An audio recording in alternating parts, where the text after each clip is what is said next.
What a beautiful, beautiful, beautiful holiday it is. Isko badao thoda sa bhaiya.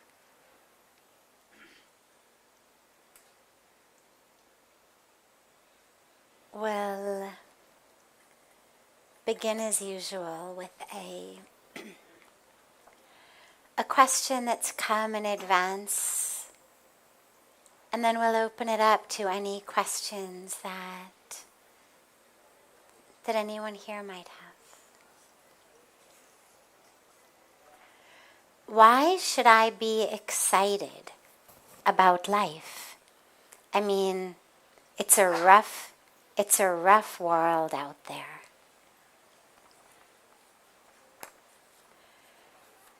So, if we are discouraged about life because it's rough, it means we haven't understood life. It means we've misunderstood the entire thing. We don't get excited about life because, oh, this is so easy.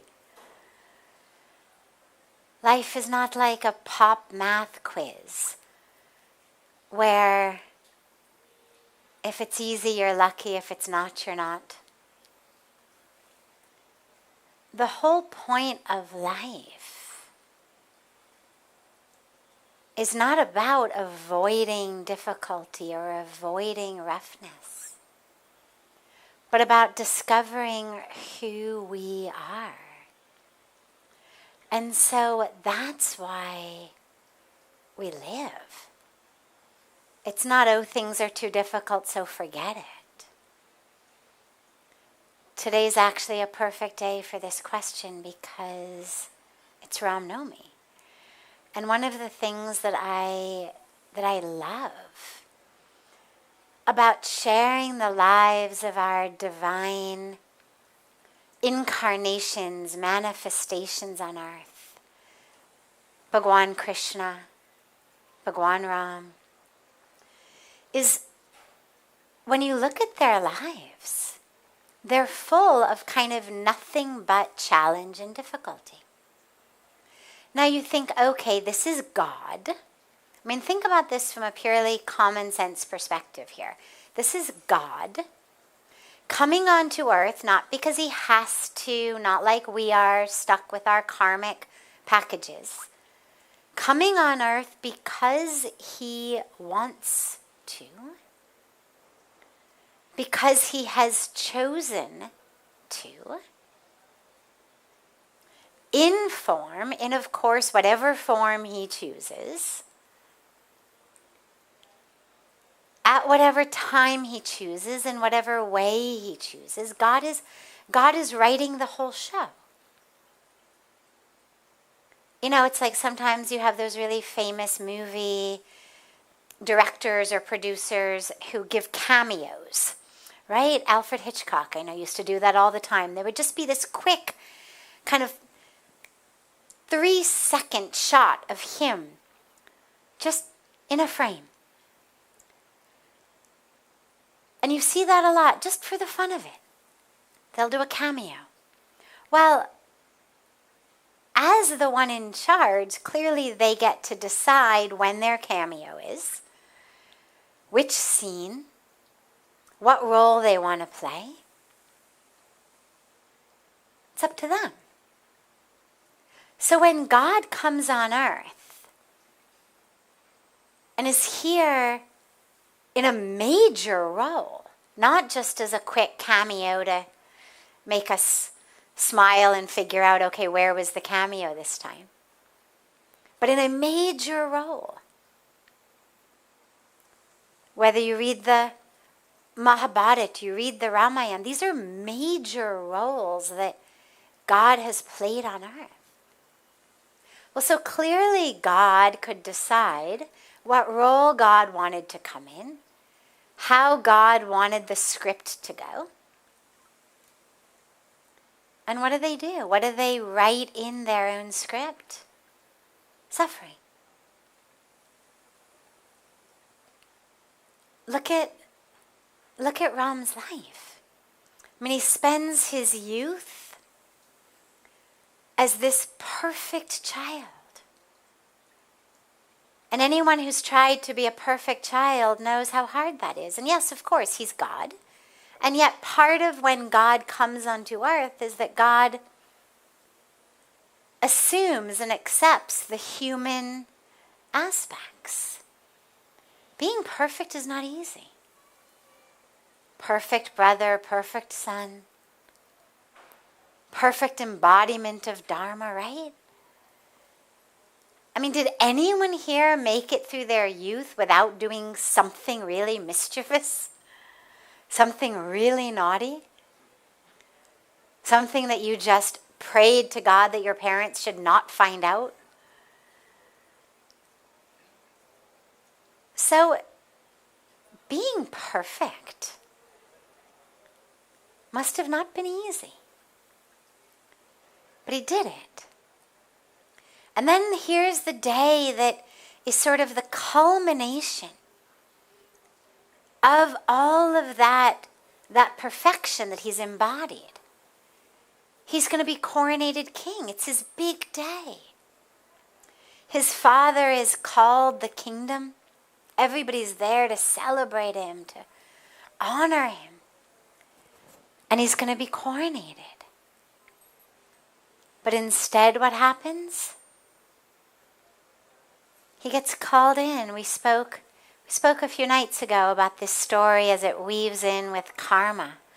But he gets called in to King Dashrath, his father, and is told not only are you not going to be coronated, but actually you have to leave immediately. Not like get your affairs in order.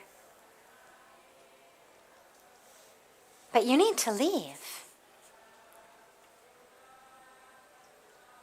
And you can't come back for 14 years. And no, you don't get to take the cars and the mansions and the money and your armies with you. You go with nothing. Nothing. Not even proper clothes on your back. Imagine. 14 years in the forest, in the jungle. Even before the actual war of Lanka. Right? I mean, camping is fun when you know that you've got a house to come back to. Right? I mean, okay, a night or 2 or 4 in a tent is nice when you know at the end of all this there's a hot shower and a big meal waiting for me. But when there is nowhere to go into, and then of course his wife, his beloved wife, gets kidnapped. It's being held across the ocean. He has no way of getting there, no way of even verifying that she's there. And she gets kidnapped because he got duped. He got taken for a ride by the demon, off in search of a golden deer. Imagine what he must have felt like. I mean, we know what it feels like to let down someone we love. He left his wife and she got kidnapped by a demon being held across the ocean. And of course, the trials continue. And they don't even end after 14 years when he finally gets back and is in the kingdom. Now, due to this negative gossip, low minds, he has to leave his wife and children in the hermitage. They can't even be with him in the kingdom. Now you imagine if you were God and you got to choose any situation you wanted to come onto earth. Does that sound like fun? I mean, would you say, yeah, I want door number 1? Give me the exile, give me the wars, give me the wife kidnapped, all the guilt. No, you'd be like, whatever's behind door number 2, I want that. Even sight unseen, it's got to be better than this.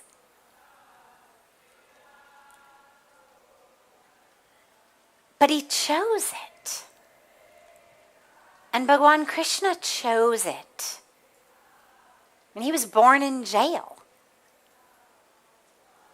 Right? You think your life is tough. How many times his uncle tried to kill him while he was still in single digits? Right?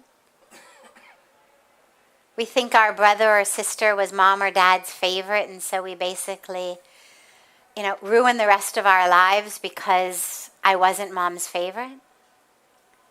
Well, look at Krishna Bhagwan's life. Look at what he experienced from his uncle, his own uncle. So why does God choose these roles? It's not because of their karma. They're not stuck like we are. They do it, I believe, in order to teach us, to show us, look, the perfect life, the divine life, the life that even God creates for himself is actually a life that's full of struggle. Because the point of life is not to be free of struggle. The point of life is to know who you are, which of course in his role as Arjuna's charioteer, he gets to teach to Arjun, to teach all of us through Arjun. He knows who he is. He's teaching us who we are. In Bhagwan Ram's case, to teach us how to live in Dharma. He's shown us, quite literally. This is how you do it. You don't like your stepmother? No, you don't get to call her names and be rude and obnoxious. Actually, you do what she says. And you do it gracefully.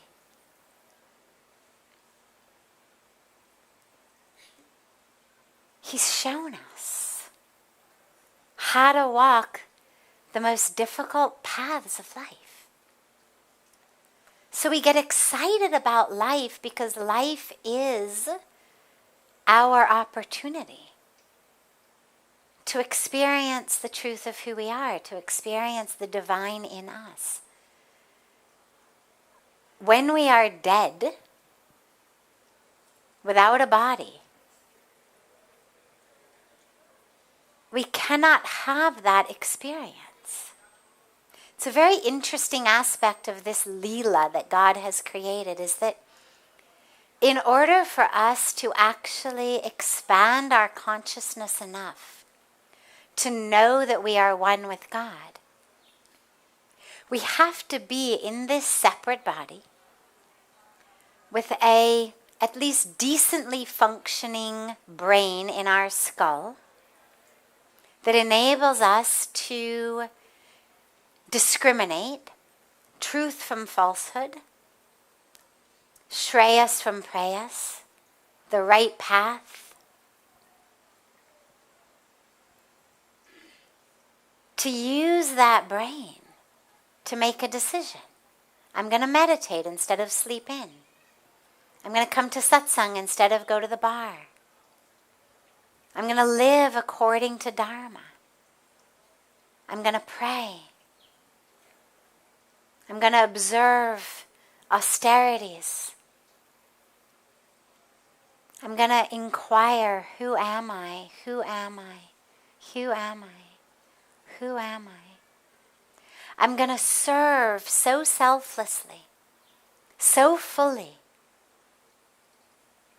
every minute and every moment, so that I may see myself in those I serve, so that I may lose absolute attachment to this ego self that says that's not my job.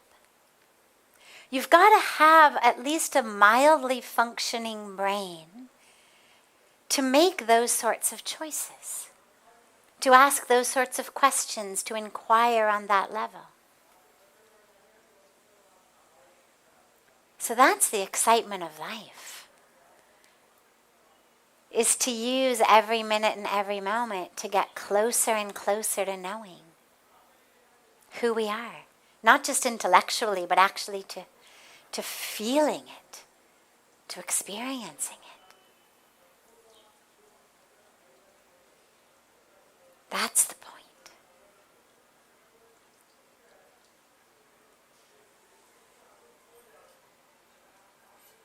Are there any questions that anyone here might have? Yeah, in the back. And then you. Pale aapko, fir aapko.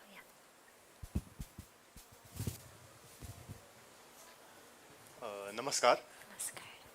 So I have read Gita. I have read Shiv Puran. I have learned few. I've learned from few kathas and many more. So I never find any evident answer that how did everything or anything came into existence. What was the first thing that came into existence, and how did this universe arrive? Who came first? And is this Shiva who came first? And if that is so, how did he came? So it's a big question, I know, but it would be great if you can answer that. Well, it's not only a big question. It's like saying, let's do Srimad Bhagavatam, Shiv Puran, all of it, all of the Puranas. Let's do it all in the next 6 minutes.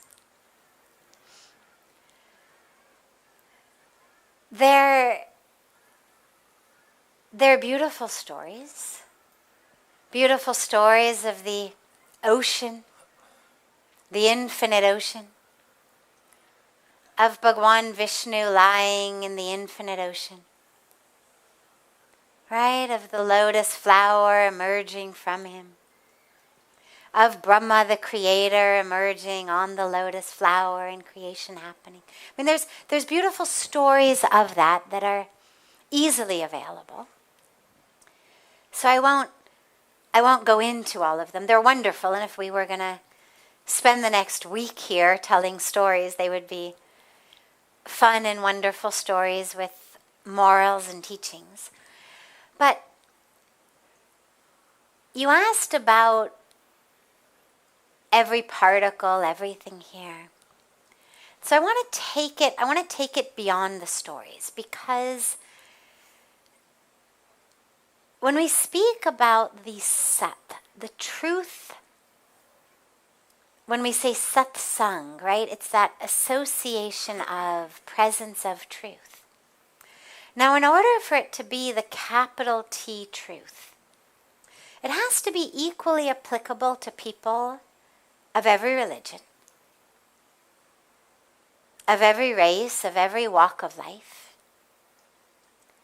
And so while we have these beautiful, beautiful stories, how according to our Hindu tradition, how according to Sanatan Dharma, creation happened, for it to be that capital T truth, it needs to be something that doesn't require us to see God as this trinity of Brahma, Vishnu, Shiva, that doesn't require us to believe all of the stories, as beautiful and wonderful and inspiring as they are. And so what I want to do is just take a moment and take it into a level separate from the stories we've been given. From a scientific perspective, science tells us it all happened from the Big Bang, right? Now here's the thing about that. we've actually got evidence that it happened. It's not a theory. There's actually lots and lots and lots of evidence that it happened. We actually have a lot of evidence that evolution happened the way that it did. We've got all kinds of fossilized remains. It's not about theories, it's not about hypotheses, it's not about good stories. We actually know. And that's not my science background, so I can't take you into too much detail. But I know that people who know can walk you through, and I've seen extraordinary museum exhibitions of walking us through the last, 15 billion years. And what we know from fossils, what we know from carbon dating, what we know from energy. So we know scientifically, regardless of our religion, that there was this thing called a Big Bang, that 100% of the energy in the universe today was generated in that. We know that we had this physical evolution from single-celled organisms into multi-celled organisms. We know that we emerged from the ocean onto land, which, by the way, if you go back to Vishnu avatars, right? If you actually take the Vishnu avatars, they follow the exact path of the evolution that science gives us, which of course shows that our rishis and sages and saints who gave us these stories actually had access through their inner wisdom, through their inner tools, to knowing that which Darwin would discover only thousands and thousands of years later.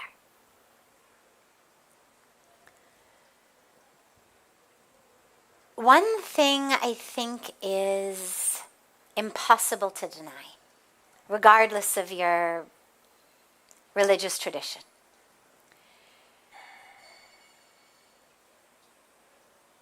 There had to be what I call a capital P planner in order for this all to happen. So yes, the Big Bang happened. Yes, evolution has happened. But it didn't happen randomly. Now, I say this to you as a scientist, not just as a spiritual person. Anybody who has spent time in a science laboratory with beakers and Bunsen burners and crucibles knows that in a lab, even knowing all your ingredients, following the instructions line by line, the vast majority of times when you turn that Bunsen burner on, you get nothing. Right? Something went wrong. It didn't happen. It didn't work. And you're looking around like, did anybody else's work? Sometimes you get a bad smell. Sometimes you get some fire. Sometimes you get some liquid. Now, I mention this because even today, hundreds and hundreds of years into what we call modern science, with all of the best tools, we know how everything is made up. I mean, organic chemists can show you, and I remember being in those classes with, rods and styrofoam balls of how the molecules, not just, you can take a leaf. I don't want to pull it off the tree, but if you look at a leaf, a good scientist could tell you not only how much carbon, how much oxygen, how much hydrogen, how much nitrogen, but could actually show you with styrofoam balls and rods how those molecules, how the atoms, how it all works, how they join together. But they still can't create it. best science laboratories in the world, we cannot create life. The very best we've ever been able to do is cloning, right? You can Xerox it sometimes. But we can't create it. We cannot create even a leaf, a mosquito. We can't create an amoeba that's alive in a petri dish. Knowing everything we know, having all of the tools at our fingertips. As a scientist, the idea that all of this was utterly random, to me it defies science. Even if I weren't spiritual, it just doesn't make sense as a scientist. And so, what most people can agree on, yes, of course, there are hardcore atheists who say no, but leaving them aside,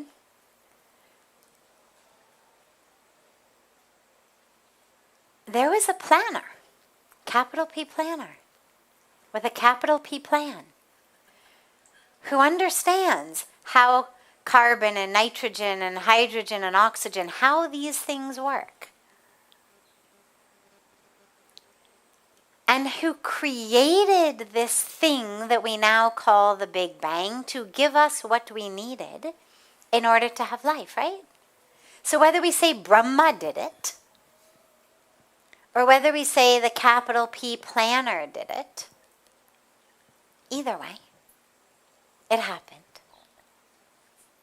Every bit of energy that is on Earth today came out of that.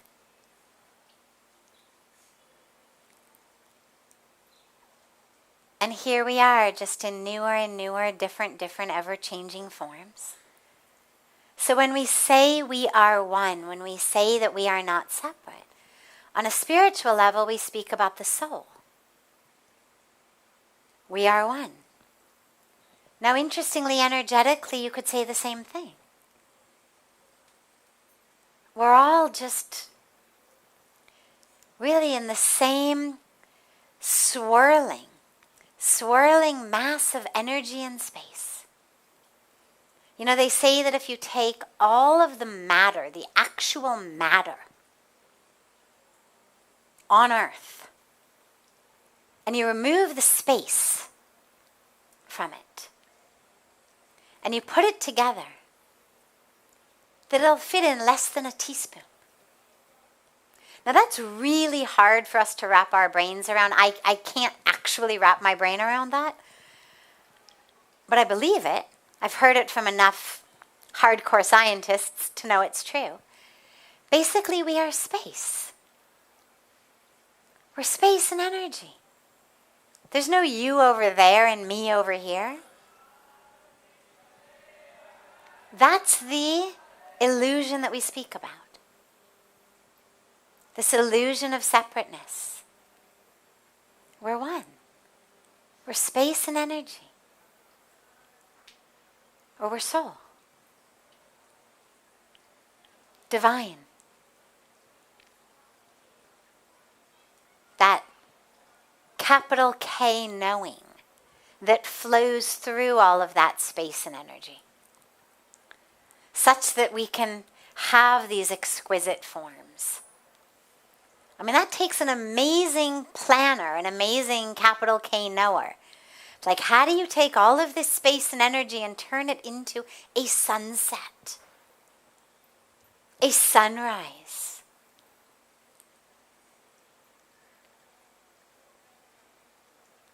That's the working of the divine through this creation.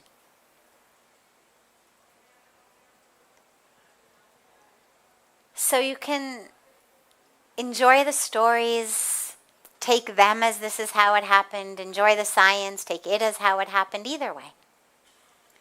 Point is, we're here now. As this divine-filled, divine-pervaded space and energy. And all we're called upon to do is wake up to that truth.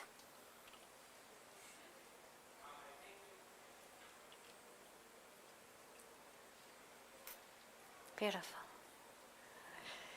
1 second. We had a... Yes. Hare Krishna. Hare Krishna. I'm very, very thankful and grateful to you for today's satsang. It's amazing. I just want to share a little bit of story before I ask my question, if that's okay. I came here in the beginning of 2020. Spent 3 weeks here. I was going through a very rough time, like the question we had today. And I would sit here, ask you questions every day, and you very gently answer. And you gave me a lot in these 3 weeks, and the COVID hit, and I went home and I did a lot of work on myself. And I was looking for this spiritual journey, the real answers, the real truth of life. Who am I? What's happening? Why do we suffer? And there was a lot that I learned here. So I came here as a painful kid, and now I'm here today to express my gratitude to you for everything you did, the love you showed, the wisdom you shared. So thank you so, so much. And my question is, I find that in our life, the only reason we suffer is because we have this big ego. We identify with our false ego rather than identifying with the truth. Like everyone knows there is a soul, there is an Atma, or there's a God. But we still identify with the fact that we're human. I am this, I am that. And if we look at it, our pride is just so big that we don't allow life to flow in. We don't open our heart. So I just want to know, like, how can you be humble? Because if you, or that's what I feel, if you can become humble and open your heart, then God will come to you. Of course. Life will come to you. Yeah. Abundance will come to you. But sometimes, and you're trying that, but sometimes, your ego just becomes big and you're not there, you're not aware, and you say something or do something that's not in alignment with your dharma. So... Beautiful. So first of all, welcome back. So happy to see you again. You've touched upon a two-part issue. One being the ego and arrogance. And the second being the mindlessness. That we do things when we are not aware. So the first piece is, this is why we need to be mindful. This is why so many of the spiritual traditions, not only our Hindu tradition, but many of them have some practice of mindful awareness. Because if we are not mindful, we cannot be living our dharma. Then we are constantly just reacting to the world. Being mindful enables us to actually act rather than react. So luckily it's something that can be learned. It's why, these days there's so many mindfulness training programs. They're teaching it in schools, they're teaching it in hospitals, they're teaching it in corporations. Because it's really a key to life. But it's a skill, like any skill. And you have to practice it. Fortunately, you can practice it as you live. So you can do mindful eating. You can do mindful walking. And just little decisions like, I'm not going to be on my phone while I'm walking from point A to point B. Neither speaking nor looking at it, so that I can be mindful. I'm going to use the 5 minutes it takes me to get from where I park my car to my office to do mindful walking and mindful breathing while I'm walking. Just little tiny choices. I mean, how much work do you really get done in the 5-minute walk? Where most people are just scrolling social media anyway. Do it when you sit down at your desk. Give yourself these moments while you eat. avoid the instinct to be on the phone or scrolling something or watching something or listening to something. Use it as an opportunity to be mindful. And of course, try to bring in a meditative practice every day that actually teaches that mindfulness. It gives you the deep practice of it. Because whatever form of meditation we do, it cultivates mindfulness. We have to be present or we're not meditating. So fortunately, that's a skill that can be learned. You just have to give it a little bit of time and attention. In terms of the ego, it's really a choice we have to make. We're so used to living and thinking in a certain way. But yeah, you said it perfectly. It creates suffering. Our ego is the greatest cause of suffering. But we only can break free when we recognize that. Nobody's going to be able to convince us that our ego is why we're suffering. Because what we think is, oh, you just don't know. I mean, the ego kicks in, right? Oh, God, this person, when are they going to be quiet? Like, obviously, I'm not suffering. So we have to be aware.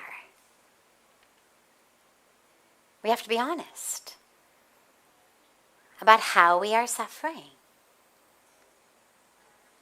Even if outside everything's perfect, are we fulfilled?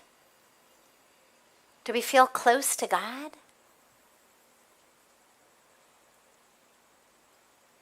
Do we feel like we are instruments in God's hands? Do we feel love and generosity and compassion overflowing from us? And we have just an instinct to give and to serve because we feel so abundant? So these are signs that we are not suffering.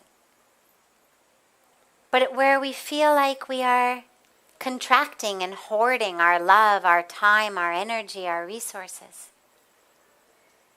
When we feel that we've got to make it happen because God doesn't care. God's not fair. Nothing is fair. No one is fair. These are hallmarks of someone who's suffering. Because we've cut ourselves off. We've closed our hearts. But we have to be honest about it. So when you really recognize that you're suffering, and you're mindful, then the moment the ego starts to arise, you allow yourself to sink into a moment of what's really not so easy vulnerability. Because the ego is the answer. The ego's the one who comes in and takes over the moment. We feel safe, we feel contained. But if we don't allow the ego to run the show, then there we are in our vulnerability. And so we have to be prepared and ready to do that. And the only way that we can be is when we've recognized that we are suffering, that the other way isn't working. When you realize that it's like the water faucet is on, flowing with this beautiful water, but our bucket is upside down. And so the water is just flowing over the top of the bucket, and we wonder why our bucket is empty. We realize we've got to turn it the right way. But that means doing things a whole new way. It means I don't always have the answer. It means I'm not always right.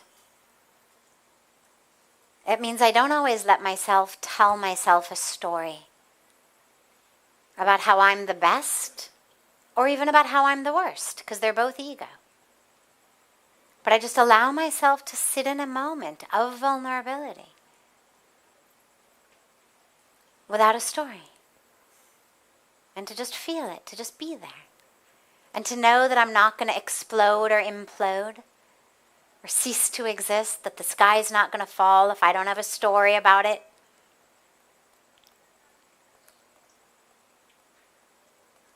The enemy of the ego is our vulnerability.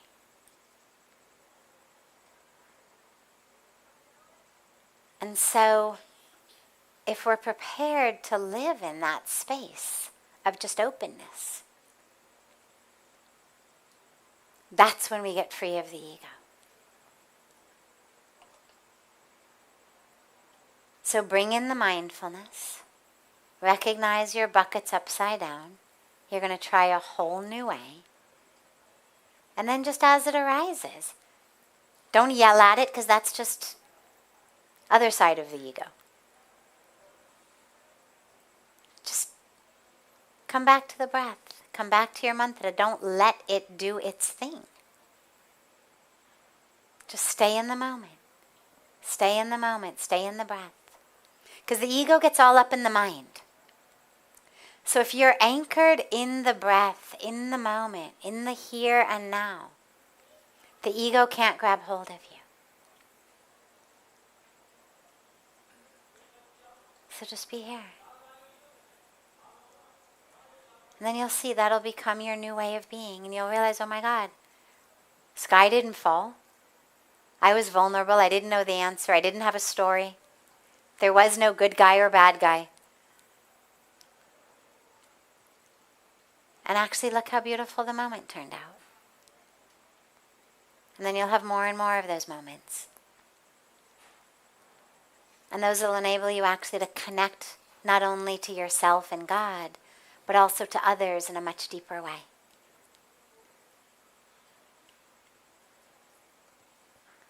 Beautiful. Have a beautiful rest of your evening. A beautiful day and morning to our family joining us from all over the world. I am going to Delhi tomorrow morning for a couple of days. I'll be back on the 13th, which is Wednesday. So we will not have satsang Monday or Tuesday. We will have satsang again on Wednesday. And I look so forward to seeing you all here on Wednesday. You have a quick question. Are you here on Wednesday? No. Okay. We'll take it quickly and then end. Okay.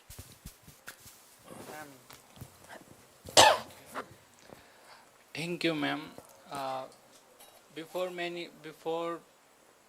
years, I am also working in social service organizations, and I am enjoying it many times. But during these days, I am in a trap, and I feel that I am helpless in myself. So I stop all these operations and find out why the consciousness is put me in trap, and so I want to discover how consciousness mind works.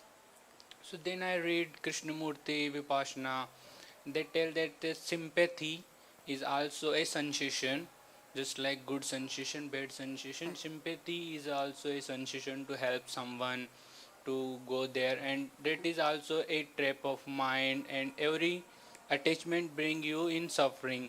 So after all these, I just watching my sympathies, helping someone, just watching, not helping, acting on just watching.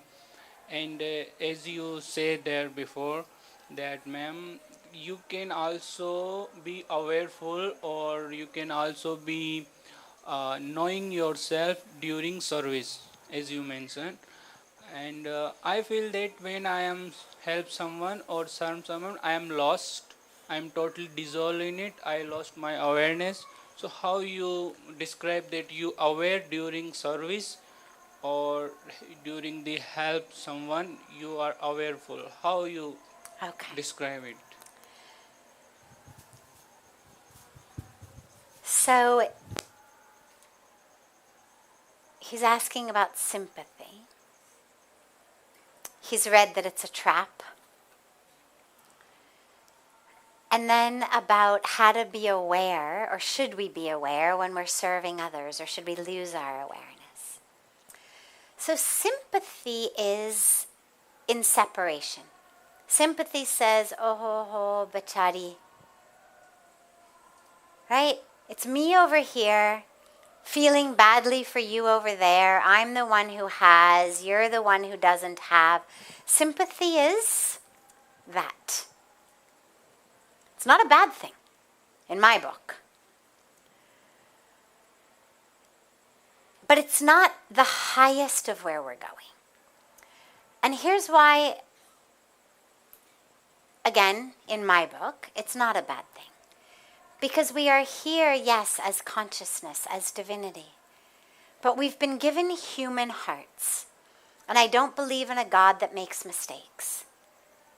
And if we've been given a human heart, it is because that heart is supposed to feel. And it feels love.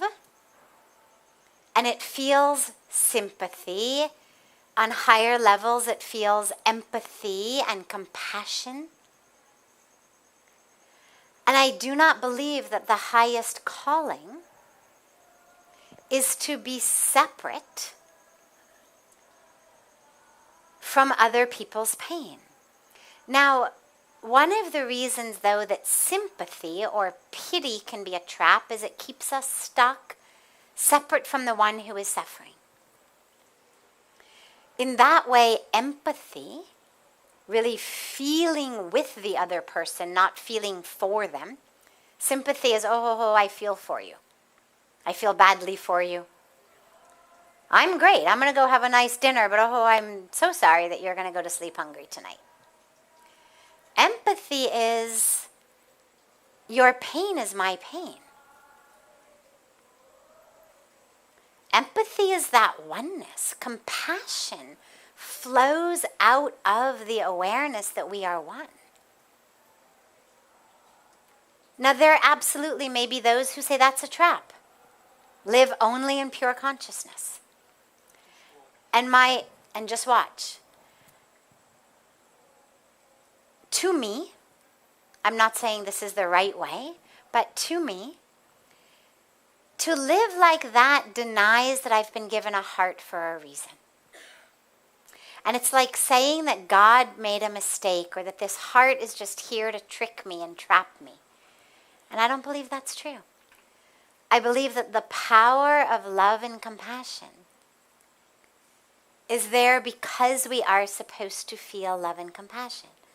Now, yes, obviously we get into attachments and things that do make us stuck, things that are traps, but that's a different topic, it's a different situation. The experience of wanting to help others is, I believe, the highest calling. I mean, when Bhagavan Krishna speaks about karma yoga, the yoga of action, well, it's how we use every action in order to experience oneness with God. Karma yoga on the ground can be simply mindful walking. I'm doing the action of walking and I'm experiencing union with God in my awareness. But karma yoga also is feeding the poor. It's planting trees. It's building schools. And so that stems out of love, compassion, empathy, sympathy. Now, in terms of awareness when we're serving, the awareness you want to lose is the awareness of me as the one who's serving you. Because as long as I feel like I'm the doer, then I'm stuck. Then I'm stuck. This is as Bhagavan Krishna talks about, right? If I think I'm the doer, I'm accruing all this karma for it. But if I do it with what we call nimitta matram bhav, this bhav of being just an instrument. Nimitta matram, an instrument in God's hands. That's the way we serve. So we are aware that we are an instrument in God's hands. We are aware that the ones we are serving are ourself. And we lose the awareness of ourself as the doer. But when we are not always awareful, we lose awareness and not nimit bhava always, then we go in trip. We do. This is why we were just speaking about mindfulness. That's why we need mindfulness. It's why we practice meditation and mindfulness. How you aware during service? Because how just you are acting, how you... हम ऐसे करेंगे कि actually हम यहाँ समाप्त हो जाएंगे. अगर आप वापस भी आ सकते हैं 2-3 दिन के बाद, तो हम इसकी और गहराई में चले जाएंगे. But that's a good point. Yes, we can also take these at future satsangs as well. Because the whole science of awareness, I mean, it's a much deeper and broader topic. But what I was just speaking with him about is where you want to go. You want to be mindful of every moment. And in that mindfulness,